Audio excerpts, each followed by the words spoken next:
आप सभी का अपना YouTube चैनल MK एग्जाम में स्वागत है। तो चलिए दोस्तों, आज का जो वीडियो होने वाला है वो आप लोगों के लिए बहुत ही खास है, बहुत ही इंपॉर्टेंट है। जो आप लोगों का क्लास 9 के जो विज्ञान विषय का प्रश्न उत्तर है वो आप लोगों का वो इस वीडियो में बहुत ही अच्छी तरह से आप लोगों को मैं बताऊंगा और आप लोग इसको पढ़ लीजिए। आप लोगों का परीक्षा में बहुत ही हेल्प होगा। इसी प्रकार का क्वेश्चन आप लोगों का परीक्षा में भी आएगा, तो आप लोग इसको पढ़ लीजिए, आप लोगों को बहुत ही हेल्प होगा। तो चलिए पहला क्वेश्चन क्या दिया गया है देखते हैं। उससे पहले कहना है कि अगर आप लोग नए हैं चैनल पर तो चैनल को सब्सक्राइब कर लीजिए, साथ ही साथ बेल के आइकन को भी दबा दीजिएगा और अगर वीडियो अच्छा लगे तो दोस्तों के साथ शेयर भी कर दीजिएगा। तो चलिए देखते हैं यहाँ पर पहला क्वेश्चन दिया क्या गया है। यहाँ पर जो पहला क्वेश्चन दिया गया है उस प्रकार है, देख सकते हैं कि यांत्रिक ऊर्जा क्या है, इसके दो प्रकार क्या है। 15 केजी द्रव्यमान की एक वस्तु 4 मीटर पर सेकंड के एक समान वेग से गतिशील है तो वस्तु की गतिज ऊर्जा कितनी होगी। तो इसका जो आपको आंसर देना है, ठीक है। तो इसका जो आंसर लिखिएगा किस प्रकार लिखिएगा, देख सकते हैं यहाँ पर जो पहला क्वेश्चन है उसका आंसर इस प्रकार दीजिएगा कि कार्य करने, यहाँ पर दीजिएगा आंसर आप, कार्य करने के लिए किसी वस्तु में उपस्थित गतिज ऊर्जा व स्थितिज ऊर्जा के योग को यांत्रिक ऊर्जा कहते हैं। देखिए यांत्रिक ऊर्जा क्या है, उसका डिफिनेशन इस प्रकार दीजिएगा कि कार्य करने के लिए किसी वस्तु में उपस्थित गतिज ऊर्जा व स्थितिज ऊर्जा के योग को यांत्रिक ऊर्जा कहते हैं, ठीक है। इसके दो प्रकार हैं। देखिए कितने प्रकार के होते हैं, तो ये दो प्रकार के होते हैं। एक होता है क्या, गतिज ऊर्जा, दूसरा होता है स्थितिज ऊर्जा, ठीक है। तो इसको कैसे लिखिएगा, यहाँ पर जो क्वेश्चन दिया गया उसी में और देखिएगा। तो यहाँ पर कह रहा है कि 15 केजी द्रव्यमान की एक वस्तु 4 मीटर पर सेकंड के एक समान वेग से गतिशील है तो वस्तु की गतिज ऊर्जा कितनी होगी। तो गतिज ऊर्जा आपको निकालना है, जबकि आपका द्रव्यमान दिया गया है 15 केजी और आपका वेग भी दिया गया है 4 मीटर पर सेकंड दिया गया है। तो यहाँ पर देख सकते हैं, इसको इस प्रकार लिखिएगा कि द्रव्यमान जो दिया गया है आपका वो छोटा m लिखिएगा, द्रव्यमान को वो कितना आपका 15 केजी है और वेग जो दिया गया है 4 मीटर पर सेकंड दिया गया है। आपका निकालना क्या है, गतिज ऊर्जा। तो गतिज ऊर्जा बराबर आप लिखिएगा 1/2 mv², ठीक है। ये इसका सूत्र है 1/2 mv², ठीक है। तो 1/2 लिखिएगा। उसके बाद जो m है, m मतलब द्रव्यमान, तो द्रव्यमान कितना दिया है 15 केजी, तो 15 लिख दीजिएगा यहाँ पर। और v² का मतलब क्या है आपका 4 मीटर पर सेकंड दिया है, तो 4 का स्क्वायर मतलब क्या होगा आपका, 2 बार लिख दीजिएगा 4, ठीक है। अब इसको गुना कर दीजिए, जो जो कटेगा काट दीजिए। तो काट देते हैं इसको हम लोग, तो ये कितना हो गया आपका 2 निकल गया, ठीक है। तो 4 दूनी 8, 8 15 में 120 होता है। इसका आपका आंसर हो जाएगा 120 हो जाएगा। इसका गतिज ऊर्जा लिख दीजिएगा, ठीक है। उसके बाद जो क्वेश्चन दिया गया इस प्रकार है, देख सकते हैं कि सामान्य मनुष्य के कानों के लिए स्वतः प्रसार क्या है। किसी ध्वनि स्रोत की आवृत्ति 100 हर्ट्ज है, 1 मिनट में यह कितनी बार कंपन करेगा। तो इसका आंसर आप किस प्रकार लिखिएगा, यहाँ देखते हैं। सामान्य मनुष्य के कार्य के लिए स्वतः प्रसार जो है, जो कानों के लिए मनुष्य के जो सामान्य मनुष्य के जो कान है, ये कान होगा आपका, कानों के लिए जो स्वतः प्रसार है वो 20 हर्ट्ज से लेकर 20,000 हर्ट्ज तक है, सामान्य, ठीक है। उसके बाद कहा जा रहा है कि एक जो आवृत्ति है कितना दिया गया है 100 Hz, 100 Hz जो दिया गया है, इसके बराबर क्या होगा आपका 100 कंपन प्रति सेकंड, मतलब 100 Hz दिया है तो इसका 100 कंपन प्रति सेकंड इसका आंसर दीजिएगा। यानी कि यहाँ पर दिया है क्या, 1 सेकंड में कंपन जो होगा 100 बार होगा, ठीक है। यहाँ पर 1 मिनट में कंपन की जो संख्या है वो हो जाएगा कितना आपका 100 गुना 60 सेकंड, ठीक है। 1 सेकंड में 100 बार होता है कंपन, तो यहाँ पर 1 मिनट में जो कंपन की संख्या है वो हो जाएगा आपका 100 गुना 60, यानी आपका 6000 हो जाएगा। 1 मिनट में कंपन हो जाएगा आपका 6000।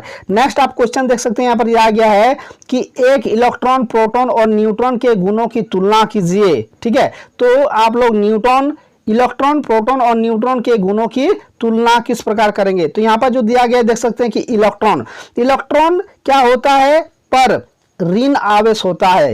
इलेक्ट्रॉन पर किस प्रकार का आवेश होता है, वह ऋण आवेश होता है। सेकंड देख सकते हैं, इलेक्ट्रॉन नाभिक के चारों ओर चक्कर लगाते हैं। और तीसरा नंबर में इलेक्ट्रॉन मतलब ई से प्रदर्शित किया है, ठीक है, इलेक्ट्रॉन को ई से प्रदर्शित किया जाता है। उसके बाद जो होता है प्रोटॉन, प्रोटॉन जो है आपका धन आवेशित होता है, ठीक है, प्रोटॉन धनावेशित होता है, प्रोटॉन नाभिक में स्थित होता है। उसके बाद प्रोटॉन को पी से प्रदर्शित किया जाता है। उसके बाद होता है न्यूट्रॉन। तो न्यूट्रॉन जो संख्या, न्यूट्रॉन जो है, न्यूट्रॉन क्या होता है, देखिए न्यूट्रॉन पर कोई आवेश नहीं होता है, ठीक है, न्यूट्रॉन नाभिक में स्थित होता है, ठीक है, इस प्रकार लिखिएगा।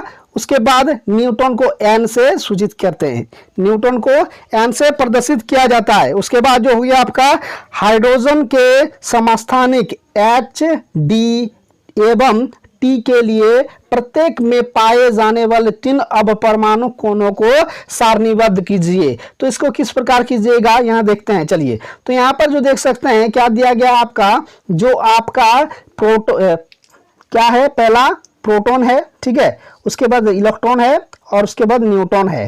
तो यहाँ पर जो लिखिएगा वो H के लिए 1 by 1 H 1 by 1 लिखिएगा और ऊपर में एक दीजिएगा, नीचे एक दे दीजिएगा।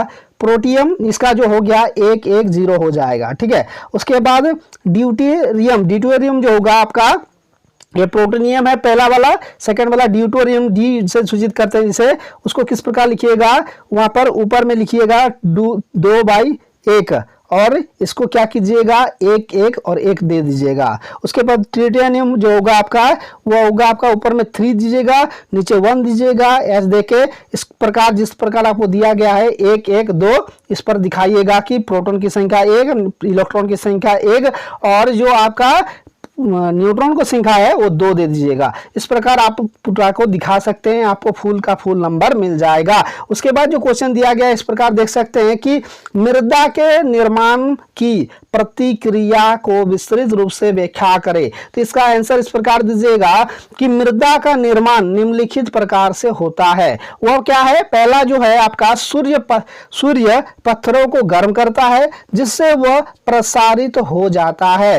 रात के समय पत्थर सिकुड़ जाते हैं, इससे उसमें दरार पड़ जाती है और वह टूट जाता है। 1 नंबर हो गया। दूसरा हो जाएगा आपका जल, सूर्य के ताप से बनी दरार में पानी भर जाता है जो यदि जम जाता है तो वह दरार को चौड़ा कर देता है। बहता हुआ वह जमा हुआ पानी पत्थर को छोटे छोटे टुकड़ों में तोड़ देता है, ठीक है। इसके अलावा तेज गति से बहता पानी पत्थर के टुकड़ों को बहा ले जाता है जिससे आपस में टकराकर टूटकर और छोटे छोटे हो जाते हैं।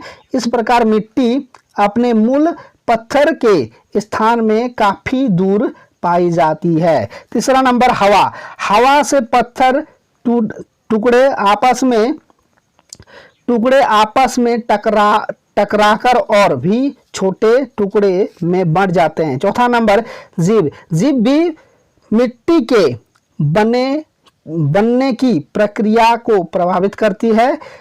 लाइकेन पत्थरों की सतह पर उगे हैं जो पत्थर को चूर्ण के रूप में परिवर्तित कर देते हैं और मिट्टी के परत का निर्माण करते हैं। तो इस प्रकार आप इसका आंसर दीजिएगा ताकि आपको मृदा के निर्माण की पूरे डिफरेंशियल इस प्रकार दे दीजिएगा, विस्तृत व्याख्या कर दीजिएगा, आपको 5 नंबर इसमें मिल जाएगा।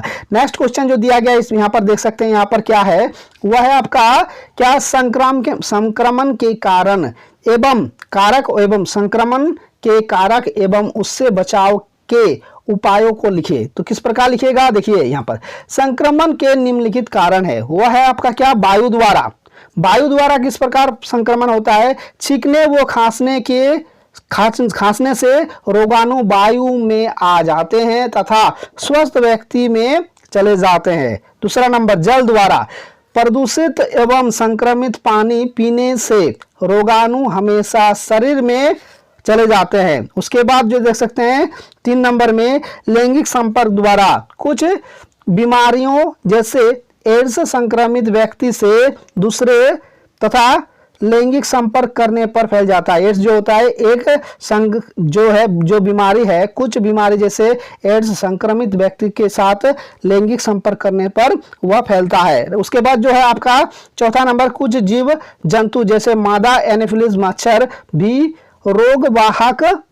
रोगवाहक का काम करते हैं। ठीक है, उसके बाद जो है इसके बचाव का तरीका, उसको किस प्रकार लिखिएगा, देखिए कि संक्रमित व्यक्ति के संपर्क में नहीं आना चाहिए। दूसरा, संक्रमित होने से बचने के लिए उचित टीका लेना चाहिए। संक्रमित व्यक्ति द्वारा प्रयोग की गई चीजों को प्रयोग में नहीं लाना चाहिए। तो इस प्रकार इसका आंसर दीजिएगा, आपको पूरा नंबर आपको मिल जाएगा। तो ये आप लोगों का जो इम्पोर्टेंट क्वेश्चन था, आप लोगों को कैसा लगा, और आप लोगों को अगर अच्छा लगा है तो दूसरों के साथ शेयर भी कर दीजिएगा। नेक्स्ट वीडियो में फिर मिलते हैं। थैंक यू, धन्यवाद।